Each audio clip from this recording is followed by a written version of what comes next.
Sa isang tahimik na barangay sakop ng Pagsanghan, may mga taong nagtutungo sa katunggan. Walang pananim, hindi sakahan, at peligroso sa makamandag na mga nilalang. Ngunit binabalik-balikan dahil sa katas na biyaya ng kalikasan.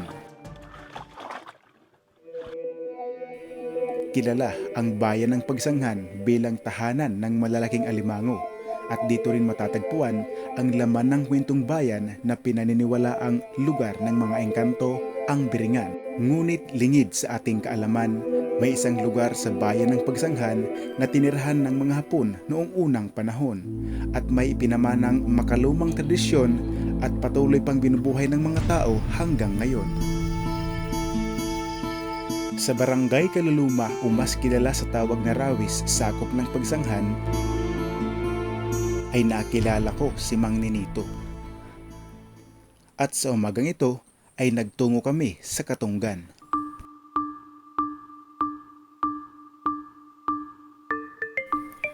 Mananggiti ang tawag sa mga taong nangunguha ng tuba, mapanyugman o nipa. At ang kanilang samahan ay napapantay sa bawat tagaktak ng pawis na dulot ng pagpupursige.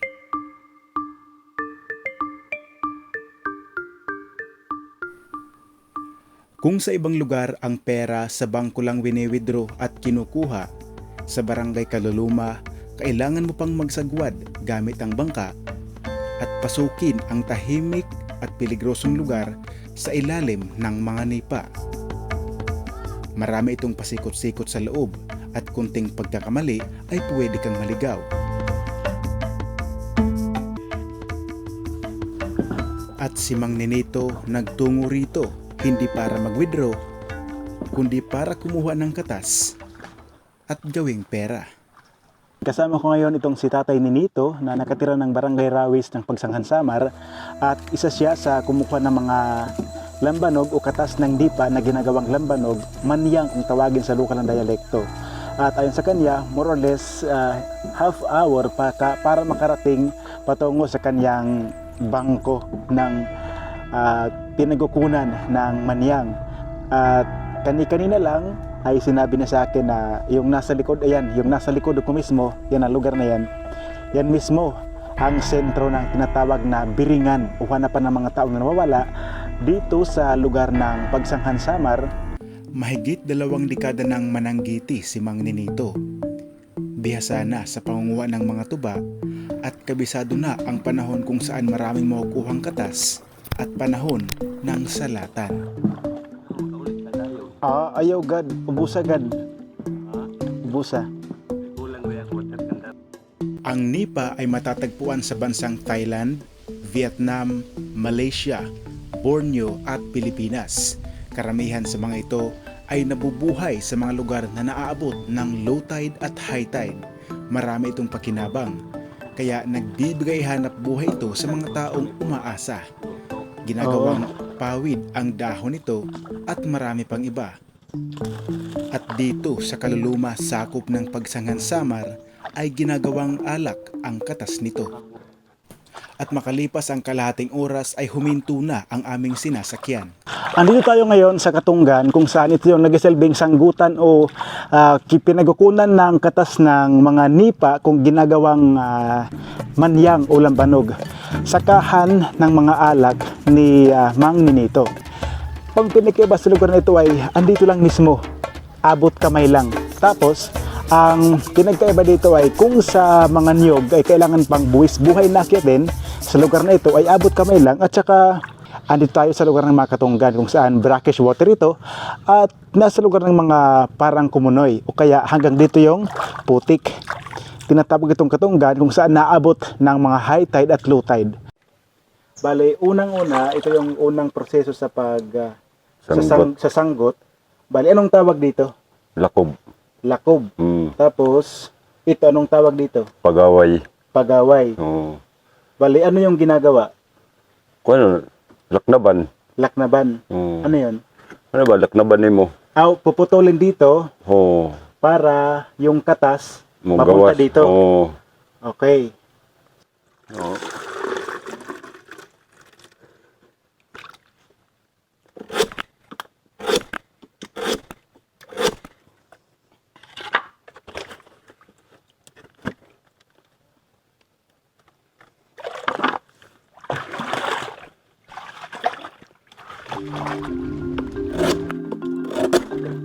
Sarad o bakgut ang tawag sa makalumang gamit pamputol ng tayog o pagaway.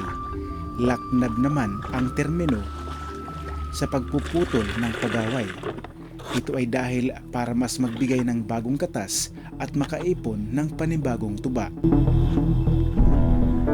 At bukas ng umaga, sila ay magbabalik dito para kunin ulit ang panibagong katas. Ayon kay Mang Ninito, panahon ng kebra ang aking nasilayan, na ang ibig sabihin ay kulang sa tuba o kulang ng katas na naiipon galing sa nipa. Mas maraming katas daw silang nakukuha kapag panahon ng amihan at habagat. Pero iba-iba man ang timpla ng hamon ng panahon, patuloy silang bumabalik dito at patuloy na umaasa sa katas ng umaga. Sige. Ito yung tinatawag na hiwat. At saka Tangtangan nila. tulad ng niyog, sabi nila matamis daw ito.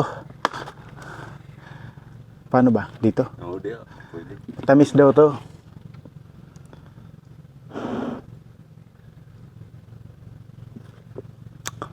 Parang Sprite. Ang tamis ha, parang Sprite.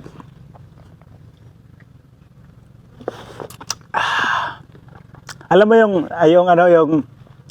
yung linamnam, matamis na may kunting amoy na parang natural.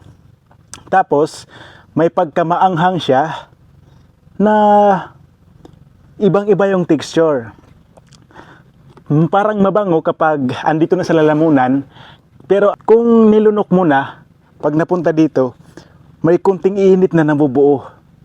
Grabe, ang sarap. Ang sarap, no? Parang soft drink lang. So ayan, pagkatapos ilagay diyan, lalak na ba naman. Gamit yung tinatawag na sanggo, bakgot. Bakgot, sarad. Ano naman yan, puputulin para may mas bagong katas na naman na mapunta dito.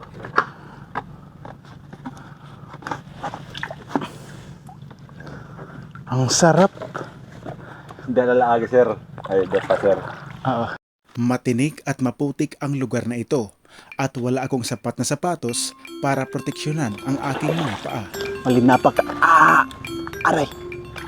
Napaka-adventurous pala ng pagkukuha nila ng mga tuba ng nipa tulad dito na ginagawang lambanog. Kuya, ayaw mo pa niloyo?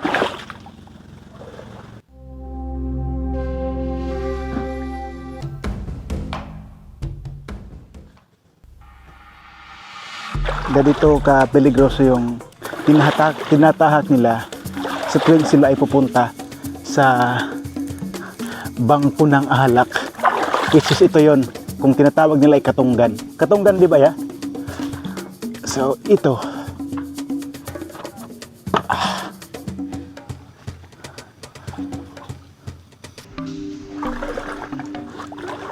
ini wala diri inawad ko. Ako man ni, sir. Abay, halan tarag. Ay, wala, sir. Ay, sorry. Ay, by area kayo dito. Iba-iba. Iba. Ako na mag Pero ba, laknab, sir. Punta, sir, maglaknab, sir, dire. Nire. Tapos tikade. Sugad. Ikaw, ang imong kamot, dire, luyo. Ini. Ingon, sir, pagkapot, sir, ingon. Ingon ba, ingon? Sugad.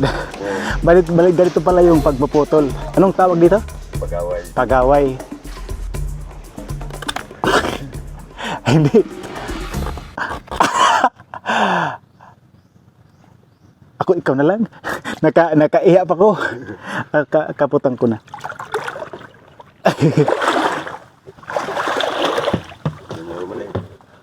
Aw, sugad.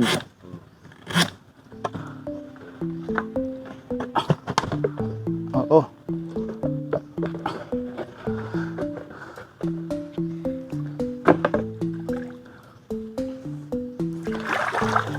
So, kapag napunta na dito yung yung mga pinutol.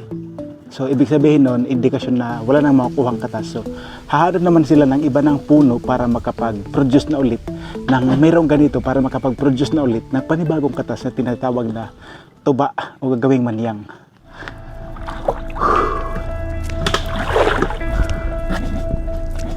Marahil masasabi ng iba na hindi na bago ang ganitong estilong pamumuhay na meron sila Mang Ninito.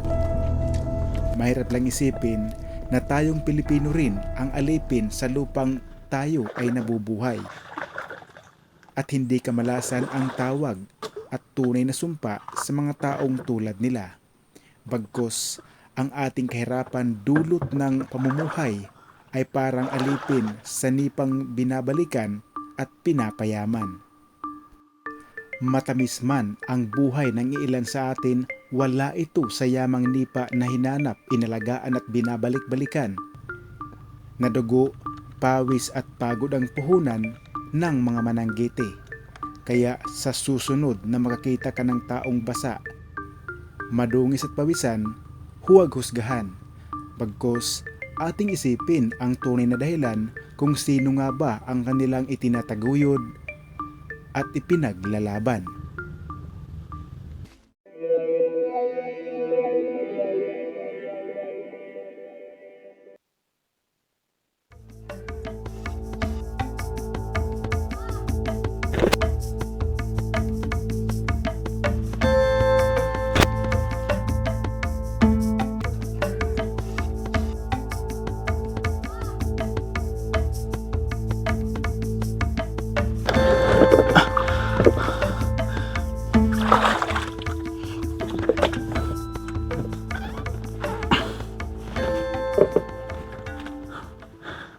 Bali ganito ka peligroso yung sinusong nila bawat araw.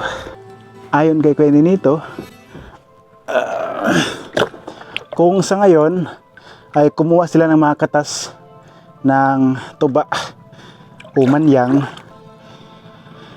bukas ng umaga ay pupunta rin sila dito para kumuha rin, kasi pag kumuha sila ngayon tapos ibinalik yung lagayan ng katas, kinabukasan ng umaga ay pwede na rin kunin yung manyang. So every morning sila pupunta dito para mag-harvest, at mamaya pag uwi doon ay iba yung pagkakaalam ko, kasi akala ko yung ito mismo, bawat isa nito ay ibinebenta doon sa may paggawaan ng lambanog. Ngunit iba pala, ang bawat isang pala ay ipinaluluto nila doon sa lutuan ng lambanog at nagbabayad lang sila. Tapos sila na yung magbebenta.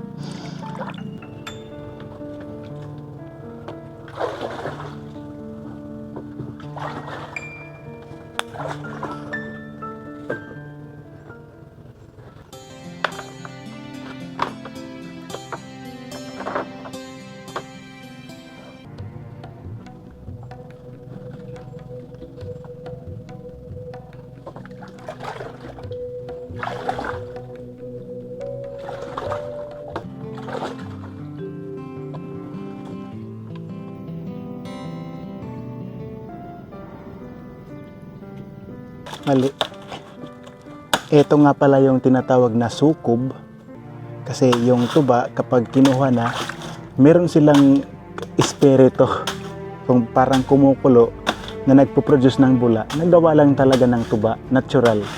So ngayon, pagkatapos namin dito ay lalabas na kami ng Katunggan na area pa ng Biringan, at diretso na kami sa processing area ay parang gawing lambanog.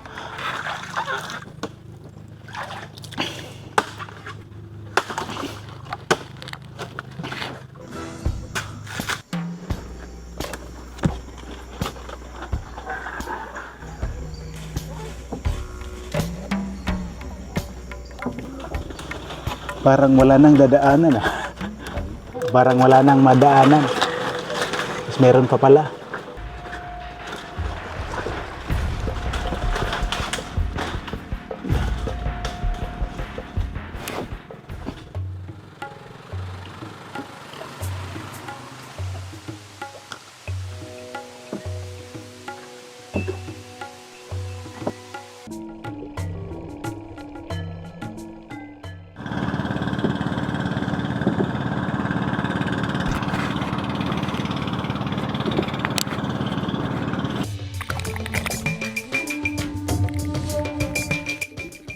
Matapos ang mahigit 3 oras ang aming pag-iipon ng katas ng nipa sa Katunggan ay bumalik na kami sa processing area. Hugnuan ang tawag nila dito.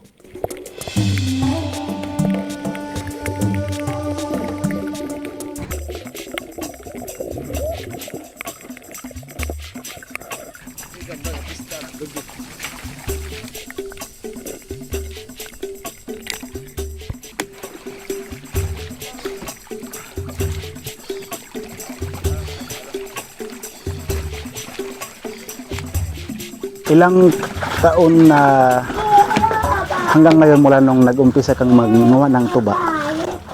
Buwan pa ko, sir, sobra na 20. 20 anyos? Oo, sobra na eh. Pag-asawa na ko dire, akong edad 26. Oo. Kaya paabtag ko sa katuig, umpisa na ko sanggot, antod karon. Huh? So, naaka na yung mga anak na naka-pa-eskwela mo sa pagkukuha ng tuba? Ito sa San Nore. May nakapagtapos na? Awa pa, sir. Pero naay hapit na? Ang nag-eskwela pulis ay akong babae. Sa isang linggo, mga ilan yung kinikita mo sa paglalambanog? Depende, sir, itong unang tuig, akong hiwat pulo. Oo. Pero di man preho, may aday 5, may 7, may 6. Oo. Di man preho ang bunga ba sa nipa. Noong unang panahon, halos 80% sa mga taga rito ay namumuhay o umaasa sa katas ng nipa o mas kilala sa tawag na tuba. Ngunit pag-usbong ng modernong panahon ay nagsulputan ang modernong teknolohiya. Ang iilan na umaasa sa tuba ay napunta sa ibang estilo ng pamumuhay. Merong namumuhay sa bangka at meron din namumuhay sa paghahabal-habal at sidecar. At karamihan sa mga tao dito ay sumasakay ng bangka patungong Tambungan, sakop na ng Gandara, Samar.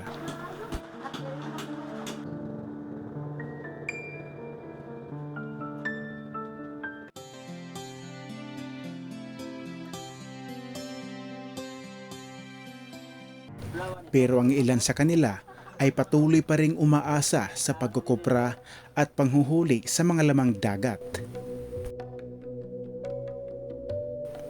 Ito naman ang tinatawag na hugnuan, isang munting kubo kung saan dito niluluto ang tuba at para gawing manyang. At sa hugnuan na ito ay nakilala ko si Mang Carlo Pujadas, isang matanda na mahigit 1 dekada ng tagaluto ng manyang. Bawat araw, dumarating dito ang kunti-container na tuba galing sa nipa. At bawat Sabado at Linggo, siya naman ay tagaluto. Ako si Carlos Pujadas. Ako ay isang tagaluto ng lambanog kasi wala akong ibang trabaho. Ito lang trabaho ko. Wala ko ibang pagkakitaan. Wala yung mga anak ko. May late pa hanggang ngayon, may apo na ako. Ganun pa rin trabaho ko. At sa hugnuan na ito ay katulong niya ang kaniyang makisig at masipag na anak na si Vincent. At sa kasalukuyan, si Vincent ay nag-aaral ng high school sa Pagsanghan, Samar.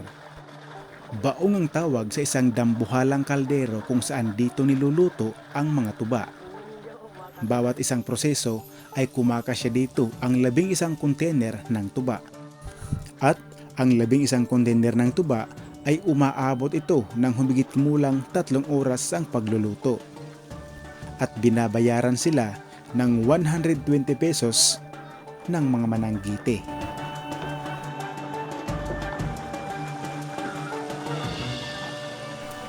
Bawat linggo ay nakakaipon ng 33 water can o container ng tuba ang mga mananggite. At dito ibinabagsak sa hugnuan kung saan nakatuka ang matandang si Mang Carlo para lutuin ang mga ito. Mga ilang taon ka na tagaluto ng lambanog? 15 anyos yun. Kaya nagluto ako, umpisa ako anak. akong panganay, apat pala ka tuig. Bali, mahirap ba yung bilang tagaluto ng lambanog? Hindi naman sir, mahirap kaya lang masyadong pagod, Pag pagigib, init. init, paggatong. Hindi ka pa nagkasakit sa Ay, nagkasakit ako dati. anong sakit? Yung sa baga, yung pulmonya, overfatigue sa trabaho. Kasi dati, dalawa, nawakan ko dito pati doon. Isang araw, dalawa. Oo, dito, Magluto din eh. luto na ko doon. Sa isang araw, magkano yung kinikita mo sa pagluluto? Sa ngayon, Ngayon, mga 4 na araw, 480. Isang araw, maka-4 ako na salang, 480. Pero hindi araw-araw. Minsan isang linggo, 3 beses lang. So, ganito, 3 araw, 2 araw sa isang linggo. bakit ikaw yung nagluluto? Wala ba ditong gustong Wala sir. ikaw lang? Bakit mas pinili mong magtagaluto ng Kaya wala pang ibang napuhay sir. Ito lang. Sakahan, wala. Wala. Pero sa ganyan sa mayroon makuha. Pero matagal yung pera. Pero ito mas mabilis. Oo, mas madali dito. Halimbawa ngayon, maghapon, nakaapat ako. Mas maganda yung kita ko kaysa magkuha ka sa pagpawid ka pa, bukas pa mabinta. Ngayon, nagluluto lang, maya-maya, bayad agad. Oo, pagkatapos.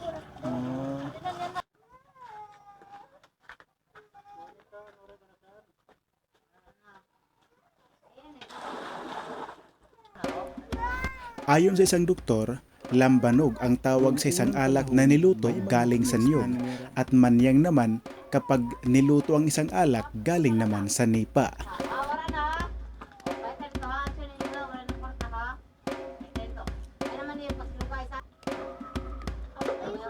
Noong unang panahon, may mga dayuhan o banyagang Hapon na nanirahan sa lupain ng Samar.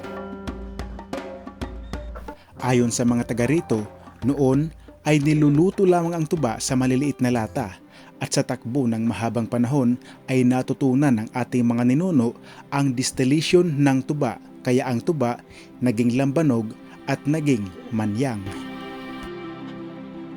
Ilang taon na mula nung nadiskubre o ginawa yung distillation ng manyang dito sa lugar nyo? Panahon ng hapon. Hapon, panahon pa ng hapon. Wala pa kami mga tao. Oo, hindi pa kami. So wala pa kayo nun? Wala pa. Lolo pa namin. Malulog pala ito. So, sa tingin nyo, ano kaya yung unang proseso nila sa distillation? Anong gamit nila? Ano lang, yung lata lang. Lata? Maliliit yun. Oo, Lata. lata. Isang galon lang ang kuha ng manyang noon. So, ibig sabihin, nung mga unang panahon, may nanirahan mga Hapon dito? Oo, kayo. Mayroon doon dito. Temporary book pa ito. May mga kampo dito raw. No? Kampo? May mga kampo. Ayon sa kasaysayan, mahigit 100 taon ng bahagi ng kulturang Pilipino ang lambanog. Bago pa man dumating dito ang mga Kastila, umiinom na ng alak mula sa tuba ang ating mga ninuno. Taong 1574, noong itinuro sa atin ng mga Espanyol ang proseso ng distillation. Kaya ang tuba ay naging lambanog at ang tuba ng nipa ay naging manyang. At dito sa Barangay Kaluluma, sakop ng Pagsanghan, patuloy pa rin binubuhay ng mga taga rito ang pamana ng nakaraan. Dito unang pumapatak yung dalisay. Dito yon. Maya't maya, kapag pumatak na yung dalisay, ay nilalagyan nila dito ng tubig para makapag-produce ng lambanog na kung saan doon papatak. Ngayon, dito ay pinalibutan nila ng takip. Kumbaga hindi lumabas yung singaw ng dalisay. Dahil kakaunti na lang ang napagkukunan ng kahoy na panggatong ang mga taga rito, kahit driftwood, pinapanggatong na nila. Kaya sa takbo ng mahabang panahon, paunti ng paunti ang mga taong nangunguha ng tuba at bawat nagpapaluto ng tuba ay may kanya-kanya silang panggatong na inaambag. Bali yung mga nakahilera dito na drum, hindi ito nangulugan na isa lang yung may-ari. Meron dito isa, pero lambanog na yung laman na pinoproseso dito. So bawat isa dito ay may kanya-kanya.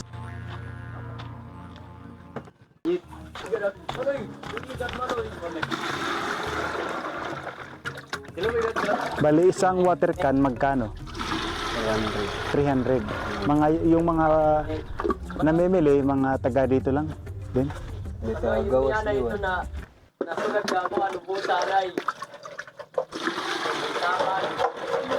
Hindi.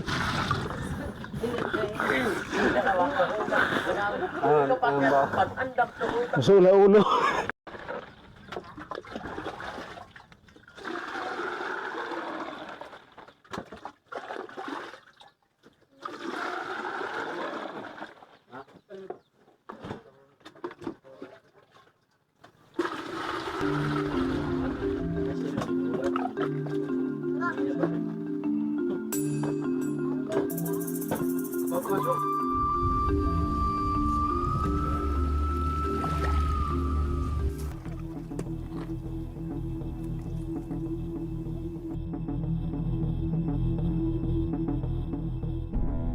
Bali yung takip ng baong ay may tali ito at mataas.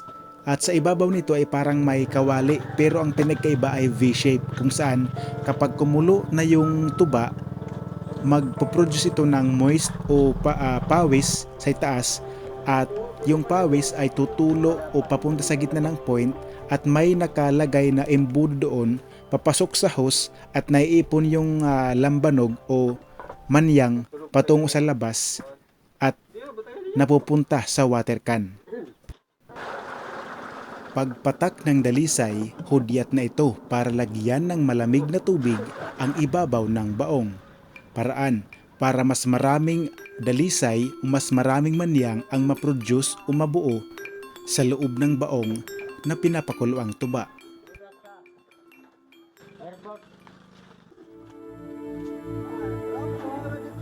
At matapos lagyan ni Vincent ng maraming tubig sa ibabaw, kasunod na bumuhos naman ang malakas na daloy ng dalisay. Ang dalisay ay nabubuo galing sa chemical evaporation sa loob ng kumukulong tuba. Ito ang unang patak at pinakamatapang na alak sa paggagawa ng manyang. Wala itong measurement kung ilan ang taas ng alkohol nito at ayon sa siyensya, ka-level na nito ang tapang ubagsik ng gasolina.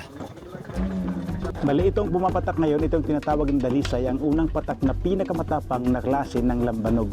So ngayon, matapos lagyan ng tubig ang ibabaw ng baong na ito, ay mas lalong lumakas ang patak ng lambanog na tinatawag ng dalisay patungo sa water can. So ngayon, ito daw ang pinakamatapang na klase ng tubig. Subukan nating tikman. Kahit kunti lang. Ito kasi yung nag-aapoy. Hindi namin alam kung ilan yung measurement ng alcohol nito. Ayon sa kanila ay nagliliyab ito kapag sinilaban.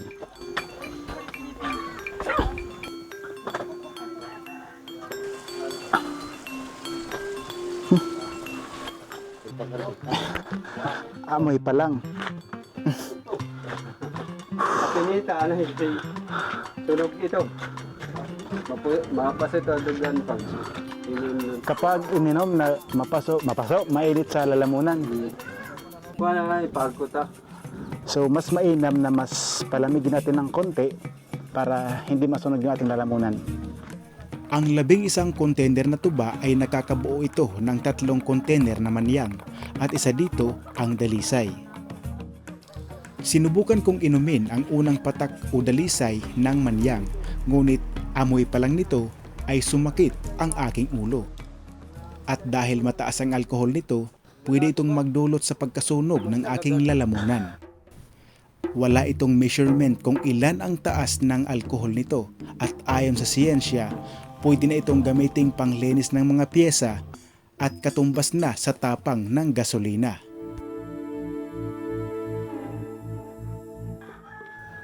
Matapos lutuin ang tuba at naging manyang ay ibinenta na ito sa tindahan at bawat container ay nagkakahalaga ng 300. Ang 3 container na manyang ay isa dito ang dalisay, pinaghahalo-halo nila ito at sagtuhan lang na nakakalasing. Kaya bumibili ang mga taga rito at tinatangkilik ang sariling produkto. At bawat container ay nagkakahalaga ng 300 pesos. Oo. Kasagaran mga taga-dilit nan mamalit. Dangay sa kuwan, kang nyugan, pagsanghan, kadot, gamusa. So, rito din nila sa amon. Dekada na ang lumipas, walang kapaguran ang tulad ni Mang Ninito at ni Mang Carlo ang pamumuhay o trabaho na meron sila. Praktikal ang kanilang dahilan kung bakit ginagawa nila ang ganitong estilo ng pamumuhay. Ito ay mabigyan ng magandang kinabukasan ang kanilang mga anak. Kakarampot man ang kanilang kinikita, ang mahalaga, namumuhay at nagkakapera sila sa malinis at marangal na pamamaraan.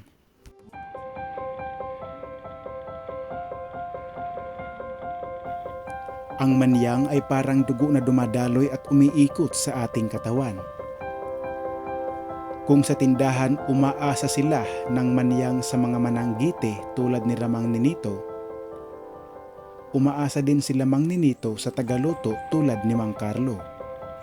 Ngunit kung walang tuba, walang maluluto, lahat sila ay walang kita. Walang nagkaka-interes na sumunod sa yapak ni Mang Carlo. Ang tanong, paano na lang kung hindi na kayanin ng kanyang katawan ang ganitlasing kahirap na trabaho? Sino pa kaya ang magpapatuloy? Ang dalisay ay simbolo ng mga taong buong tapang ipinaglaban at pinanghawakan ang ng nakaraan. Bawat patak ng manyang ay dumadaloy patungo sa ating isayan. Kung ipaglang ang basihan sa yaman ng tao, matagal ng milyonaryo si Mang Ninito at si Mang Carlo. Ang alak ay biyaya ng likasan, at ito ay nagbibigay buhay, pagsa at tagumpay sa mga taong ang pangarap ay dito nakasalalay. At ang katas ng kalikasan ay pinagyamang katas ng pamana. Mula dito sa Barangay Kaluma, sakop ng Pagsanghan, Samar. Ako po si Antonio Cabubas at ito ang Province Life TV.